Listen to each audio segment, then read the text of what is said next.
দেই।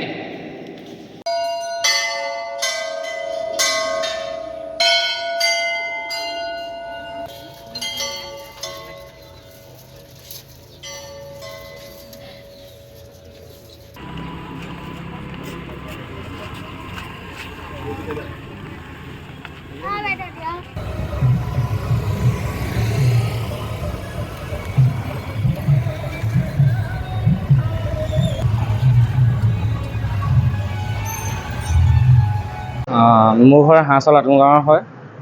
আমি এটা চাইকেল লৈ যাত্ৰা আৰম্ভ কৰিছোঁ। যে যাত্ৰাটো হ'ব আমাৰ শিৱসাগৰৰ পৰা অযোধ্যা ৰাম মন্দিৰ আৰু কেদাৰনাথলৈকে।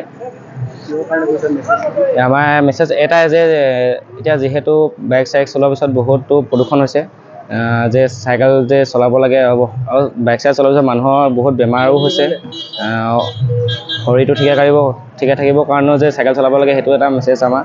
তাৰপৰা আমাৰ যিহেতু ছেভ ৰাইনো গড়ৰ সংখ্যা কমি গৈছে, তাকে লৈ সেইটো মেছেজ লৈ আমি যাব লৈছোঁ। আজি শিৱদৌলত পূজা কৰি ইয়াৰ পৰা আমি ৰাইডটো ষ্টাৰ্ট কৰিছোঁ। আগত আমি গৈছোঁ এইফালে আপোনাৰ গোলাঘাট, কাজিৰঙা, টিলিঙা মন্দিৰ, লংডিং, অৰুণাচল তেনেকৈ গৈছোঁ। এদিনতো আমি 100-150 কিলোমিটাৰ তেনেকৈ আমি যাত্ৰা কৰিম। মই এবাৰ হায়াৰ ছেকেণ্ডেৰী ফাইনেল দিছোঁ।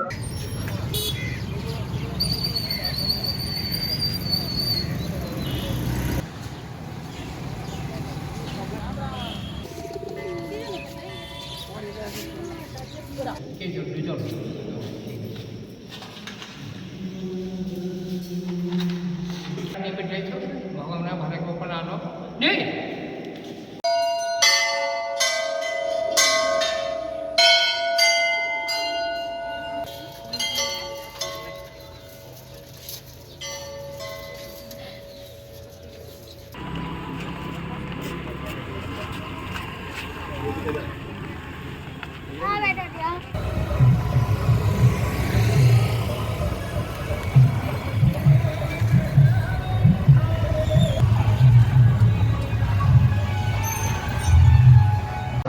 মোৰ ঘৰ হাঁহচল আতুম গাঁৱৰ হয়।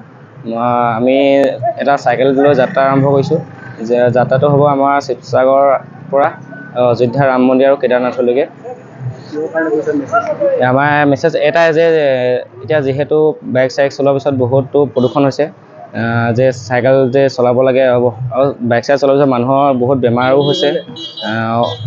শৰীৰটো ঠিকে থাকিবৰ কাৰণেও যে চাইকেল চলাব লাগে, সেইটো এটা মেছেজ আমাৰ। তাৰপৰা আমাৰ যিহেতু ছেভ ৰাইনো গড়ৰ সংখ্যা কমি গৈছে, তাকে লৈ সেইটো মেছেজ লৈ আমি যাব লৈছোঁ। আজি শিৱদৌলত পূজা কৰি ইয়াৰ পৰা আমি ৰাইডটো ষ্টাৰ্ট কৰিছোঁ। আগত আমি গৈছোঁ এইফালে আপোনাৰ গোলাঘাট, কাজিৰঙা, টিলিঙা মন্দিৰ, লংডিং, অৰুণাচল তেনেকৈ গৈছোঁ। এদিনতো আমি 100-150 কিলোমিটাৰ তেনেকৈ আমি যাত্ৰা কৰিম। মই এবাৰ হায়াৰ ছেকেণ্ডেৰী ফাইনেল দিছোঁ। এইবাৰ নিৰ্বাচনত সবাতোকৈ গুৰুত্ব দিয়া হ'ব আপোনাৰ মতামতক। লাইভত আপুনি জনাওক আপোনাৰ প্ৰিয় নেতা কোন। আপোনাৰ মতে এইবাৰ কোন দলে মাৰিব শেষ হাঁহি। প্ৰতিটো সমষ্টিৰ ভোটাৰৰ মত লাইভ। ষ্টাৰ চিমেণ্ট টাইম 8 জনাদেশ। পাৱাৰ্ড বাই ডেটা মেচিন।